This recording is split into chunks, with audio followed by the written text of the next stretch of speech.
Hey, and welcome to Bronze and Modern Gods yet again. I am John. That is Richard. Hello, Richard. Hi, John. How are you today? I am shot out of a cannon, but I'm not going to be bugging everybody too much because this is really all about you this week. Our topic today is Star Wars comics exploding in value.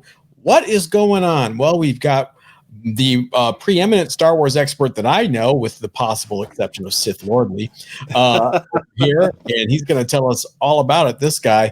We also have a very related hot book of the week, viewer mail. We've got our underrated books of the week, the 25-year rule, our usual stuff. So let's get going with the hot book of the week. Richard, take it away. If people don't know me, I am a big Star Wars fan. I was one of the people in the theaters in 1977 watching the movie.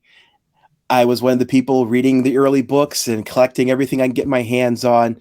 I had the paperback. Yes. This is a subject near and dear to my heart. So when Star Wars went into what I call its dark period, the prequels, I was really heartbroken, and I really just wasn't into it as much as I was. But I have to tell you, if you are not into Star Wars today, you're missing out on some really, really good stories.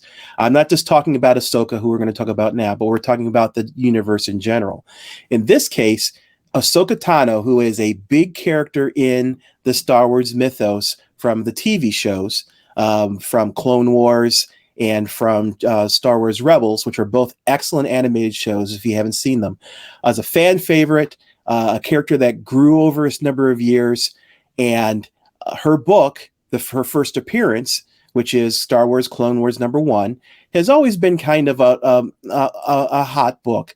But when there was rumors that Ahsoka Tano was going to show up in the I knew I was going to say Marvel, the Disney Plus universe, it started to take off. And it's been kind of like this bottle rocket sitting on its stand, where the value of it has been creeping up slowly. And then, spoiler alert, she's appeared in the latest episode of Mandalorian. It is poised to just shoot out of the sky. It's amazing what is going to happen with this book. A little bit of backstory in Ahsoka. She is a Jedi apprentice. She's a Padawan to, of all people, Anakin Skywalker. So it's not going to end well. But you see Anakin when he was younger, and they build a relationship, and she becomes an independent character. Because of that independence and her intelligence, she's really, really someone that people are looking forward to seeing. One of the survivors of Order 66, which was the destruction of the Jedi Order. This book in 2019 had a GPA of $281. The 12-month average for this book was $1,404. So it went up that much. What happened? The last sale of a 9.8 for Clone Wars #1 was $2,025. It is this hockey stick of value, and that sale, I don't think encapsulates the excitement that the Star Wars fan base is feeling over this appearance. So I totally feel that there is a lot of room in this book. Not only is there this book, but there's also a special edition of this book. Dark Horse picked 10 different stores and gave each one of those stores 100 copies of a limited edition version of this book. It is a blue cover versus the burnt umber and orange cover that you see for they're racing on like the kind of horsey type robot. Correct. Horsey type. Yes, the space horsey things. There's only 1,000 of those covers out there. It had in 2019 a GPA average of $483.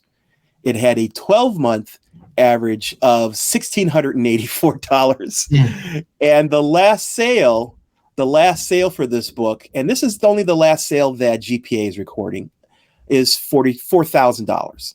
$4,000. I am missing out on something here. Yeah, it's amazing, and it is all behind this one character. This is her first appearance.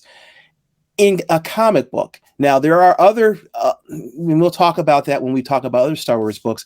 There are other first appearances for Ahsoka Tano in comic bookdom, but this is her first appearance in a comic book, and it is just going through the roof.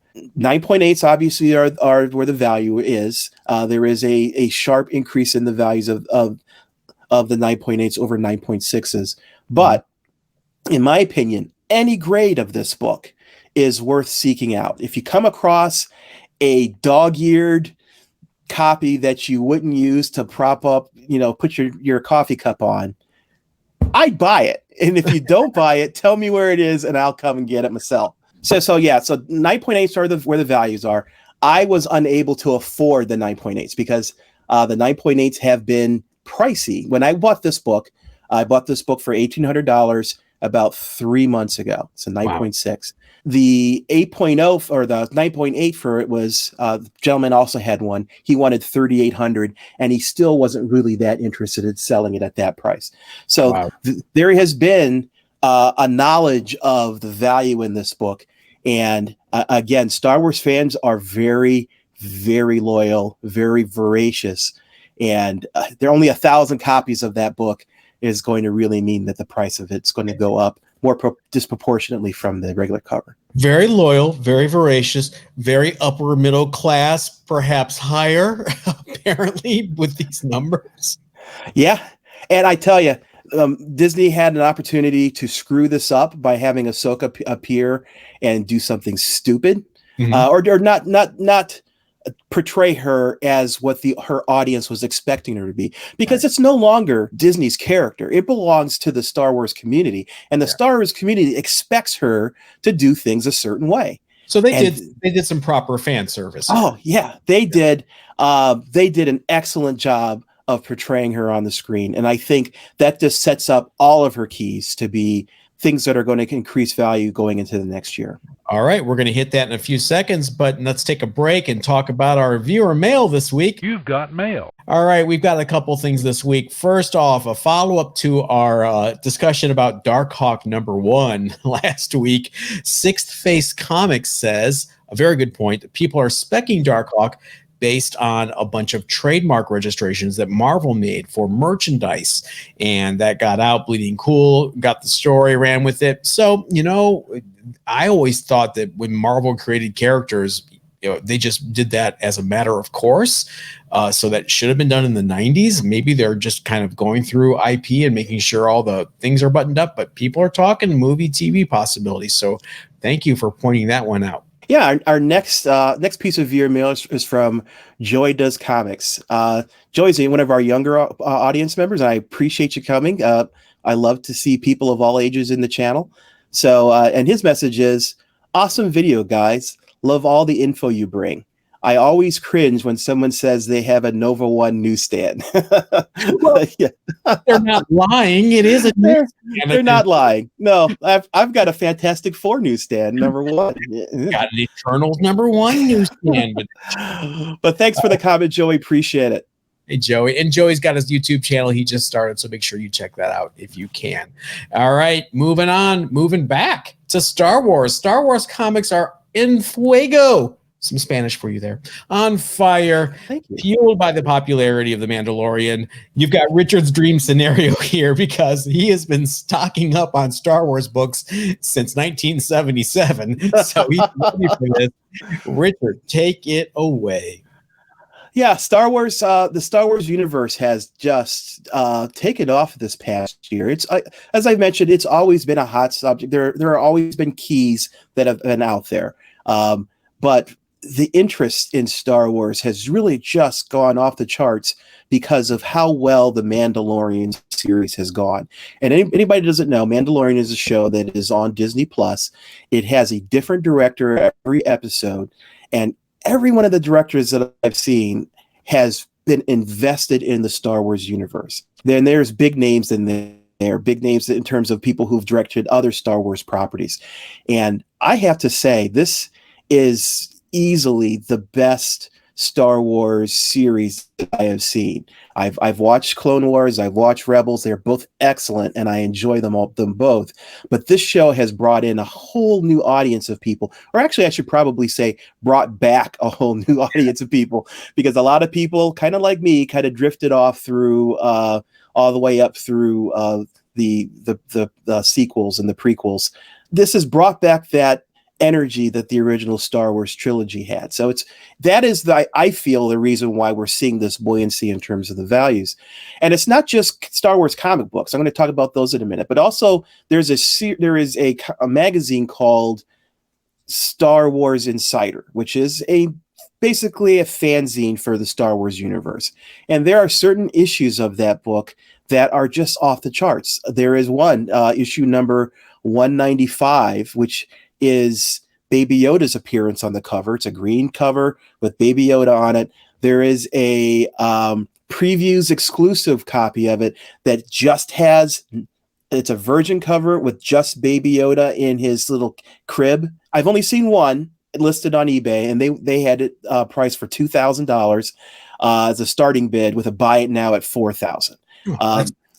Yeah, I think that's crazy price, but that gives you a feeling for the value of magazines, which, I kind of skirt on magazines a lot of times in terms of, because I'm a comic book collector, not a magazine collector. But a lot of times, or times like this, magazines, I think, are pertinent.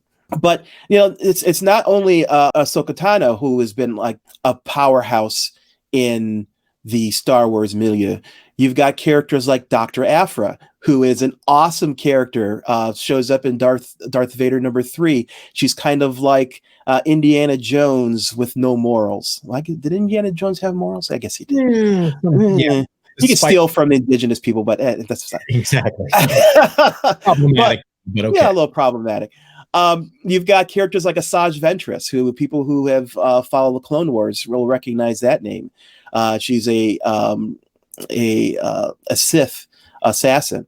You've got characters like Revan, who was both a Sith and a Jedi, and has all these characters have meaning to the people who follow the Star Wars universe, and all their first appearances are showing huge increases in value. So to me, there's more than just the Mandalorian that could drive this as a vehicle. There are all these other characters who could either be brought into the Disney Plus universe, or continue to exist in the comic book world and still drive stories and value.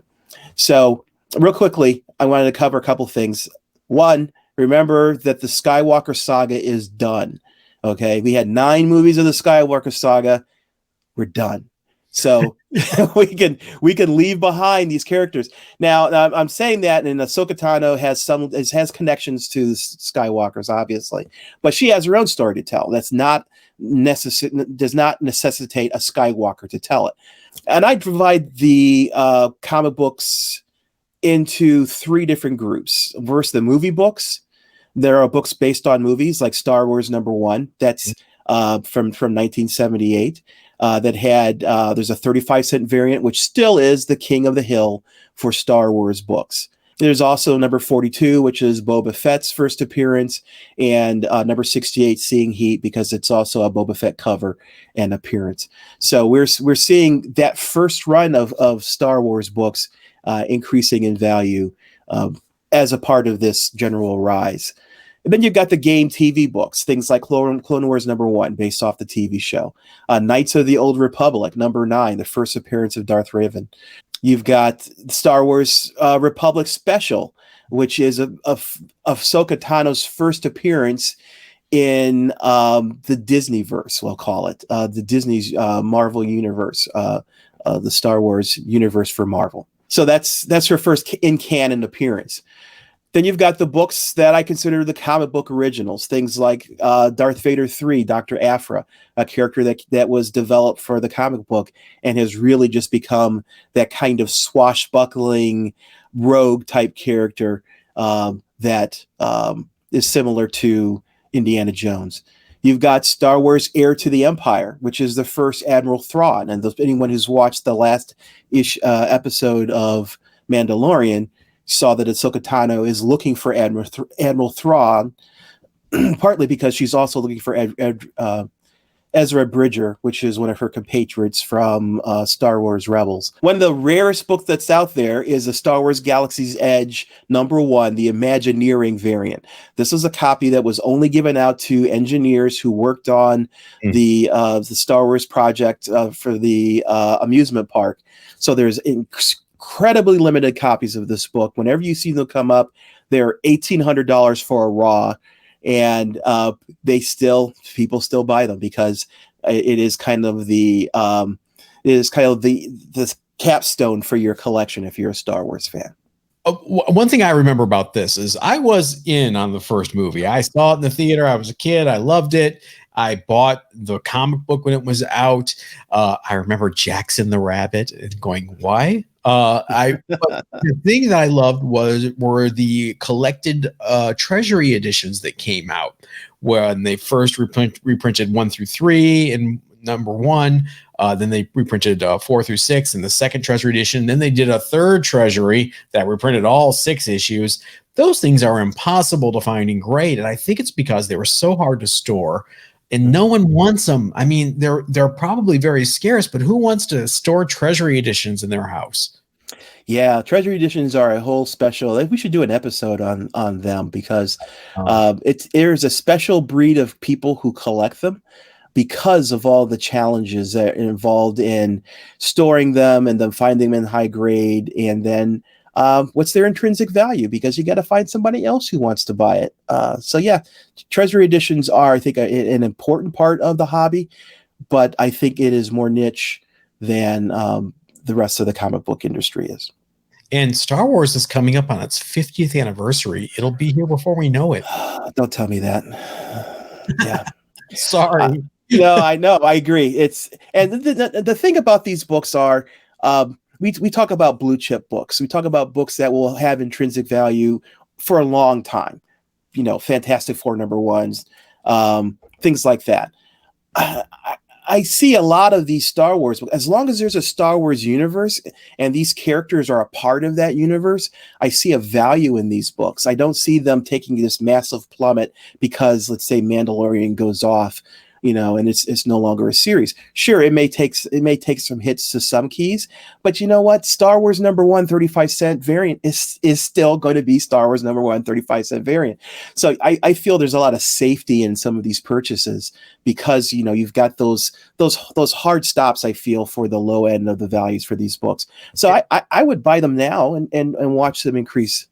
It's funny to watch the Bronze Age Star Wars run actually go from really being about 3 books: issue 1, issue 1 35-cent edition, and issue 107, the last issue that was much more scarce because the print run was low. Now you've got several keys within that run that people, just didn't care about. It's so funny to think that Marvel canceled Star Wars in the mid 80s because of low sales and the licensing fee didn't justify it. It just blows my mind, but there you go. No, it had a lull. Marvel had a lull as well. But no, I think Dark Horse was a great champion of the IP, and now IDW, who is doing books, is doing an excellent job doing the stories there. I think people who care about the properties, you can always tell when someone has an investment in an IP more than just trying to get the dollars to be more than they were last year. You can always tell because there's quality in the product that they sell, and that quality raises up the value of everything surrounding it. So I think we're in good hands right now. Yeah, I think I get scared when I see things called like the Clone Wars because I have a lot of residual clone anxiety over the Spider-Man Clone Saga, which is my clumsy way of segueing into the 25-year rule. Yes. Oh wow. That was not a good segue. I'm sorry. Yeah. Maximum clonage. What? Spider-Man Maximum Clonage Alpha #1. I don't think there's #1. I think it was just called Alpha. This is our 25-year rule book of the week. Going back to 1995, it was the beginning of the end of the interminable, endless Clone Saga for Spider-Man, Peter Parker, Ben Reilly. one of the most convoluted, drawn-out Spider-Man stories ever. A story that was supposed to be very quick, 3 or 4 issues. The sales were spectacular, so Marvel marketing made them stretch it out, make it twisty and turny. Peter was the clone. Ben was the clone. No, Peter was the clone. The Jackal was the clone. What? By the time we get to Maximum Clonage Alpha, everyone's lost. No one knows what's going on. Well, so let's slap a chromium cover on this bad boy and try to start wrapping things up. The best part, I don't know if you ever read any of the Clone Saga, Richard. Have you? No, I haven't. Let me tell you how stupid this thing is, okay? Peter thinks he's a clone. Ben Reilly now thinks he's the original Peter Parker. And the Jackal wants to take over the world by releasing something he invented called the carrion virus. By releasing the carrion virus, the virus turns normal people into clones.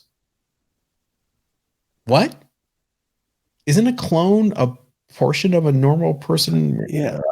How can you turn a person into a clone? Okay, so moving on. GPA for Maximum Clonage Alpha 9.8 is a whopping $53. However, a 10.0, which is not outside the realm of possibility, being it's that chromium cover and very sturdy, it's sold for $229 back in 2007. There's also a gold edition if you give a crap.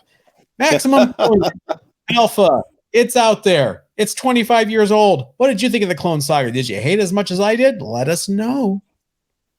Now, was that the series where Ben died? I don't know. Yes, it did. Yeah, I'm kidding. At the end of the Clone Saga, Ben Reilly does end up crumbling into dust. Or does he? Dun, dun, dun. I'm really shocked they have not brought the Scarlet Spider back in some way, form, or fashion yet. We've got the Spider-Verse, Metaverse stuff coming up. You never know. This is the 25-year rule in effect. There are people who are fond of the Clone Saga and look back wistfully at it. There was a Clone Saga omnibus. Why? I just bury it, put it in a time capsule, never look at it again. Walk away, people. If you love the Clone Saga, please tell me why I'm wrong in the comments. All right, we're going to move on from an overrated book to our underrated books of the week. Richard, you go first. Okay. I tried very hard not to pick another Star Wars book because there's plenty of them. Theme. I picked this. This one goes to the credit for this one goes to Mr. Long Short from Instagram. He's a great YouTuber. He has also his tastes kind of lean towards mine, so I always check his posts out just to see what he's found and then go go after it myself. So this is one of his posts. It's about America #1, the action figure variant. And America #1 is the first solo title for America Chavez, who is a one of the new breed of superheroes. There is news of her story being optioned, so we can see in the future some Marvel, some MCU appearance for her. So there's a lot of interest in her as a character. This book, the action figure variant, is a low print copy of the first issue, and for a number of reasons. One, in order for a retailer to order the action figure variant, they had to meet or exceed by 250% their orders for another title called Ultimates 2.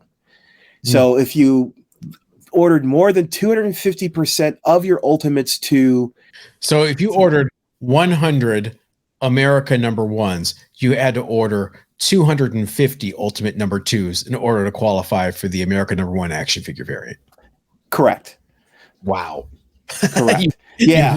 They're putting all your chips in on America and Ultimates too. Now, you could order as many as you want at that point, but I don't think a lot of people ordered this book. A total of 45,000 America #1s were ordered back originally. So if you look on eBay for this book, it is a ghost. It is difficult to find. I've managed to see 2 copies in the past 4 or 5 months that show up. If you look at the census, the CGC census, there are only 9 graded books on the census. GPA for all of 2020 has only 1 sale. Now that 1 sale was only for $66, but that's you can't. Do you know if it was a 9.8? Yes, it was. Wow, that's a steal. Somebody got a real bargain. I agree. Until we have more sales on the census, it's difficult to set an actual current value or fair market value. But I think when we actually see America on the screen, America #1 is going to increase in value. And as you start looking at finding the rarest version of America #1, I think this action figure variant is going to be right up there. So it's, if you see it in eBay and you manage to beat me, I'd pick it up. If you see it in a long box someplace, pick it up, because it's probably not going to be expensive. Still, I think a number of America's keys are still reasonable, mainly because there hasn't been a lot of velocity to the news around her. But as soon as that changes, as soon as Marvel decides to get off their keister and actually do something with these characters this summer, we're going to see a lot of these stagnant news stories actually come to the forefront again, and we're going to see movement on these characters. If you do beat Richard to the punch on eBay, I want you to tell me, because he's a sneaky, shady guy, and it's really hard to beat him. So I'm just curious how you. Yeah, John. Hey, Joey's watching. Underrated book this week is Terror Titans #4. This is the first appearance of Static in the DC universe. How do we know this? It says so on the cover. So you gotta believe DC when they tell you, welcome Static to the DCU. This book, I think, is just really under the radar for people, because there's just been one single GPA sale of a 9.8 way back in 2011 for $39, a whopping $39. And that is the only 9.8 on the CGC census. Nobody else has slapped the book yet, which is way crazy. Not even lower grades. There's only one slab, and it's a 9.8 of this book on the census. This could definitely be a key when Static hits movie screens, as has been discussed. And we don't know what's going on with Future State. We don't know what's going on with the new milestone coming up. Terror Titans #4 may be a sleeper, and you could probably find it in a bin. I found a copy in a bin a few months ago, and I've just been holding on to it. So go grab it. Wow. I am just totally amazed that there is nothing other than the one book on the census, that there hasn't been, especially with all of this, the chatter around Static #1 and as a character. I'm surprised this book hasn't had some interest. So definitely, John's found a real diamond in the rough. I checked twice to make sure I wasn't mistyping anything, or it just one book on the census. That's crazy. Well, that's going to wrap it up for us this week. Thanks everybody for joining us. If you're not following us on Facebook and Instagram, why not do so at Bronze and Modern Gods? We're doing a lot of pop-up live sales on Instagram lately, so you might want to check that out. And if you haven't gone to bronzeandmoderngods.com, if you want to, well, no one's stopping you. I don't care. Go. Make sure you like and subscribe this video. And to the one person who keeps giving us a thumbs down every week, thank you. We're loving you. Oh, you went there. Thank you to everyone. Whether you like the show or not, we appreciate you actually paying attention. Agreed. See you next time. Be safe.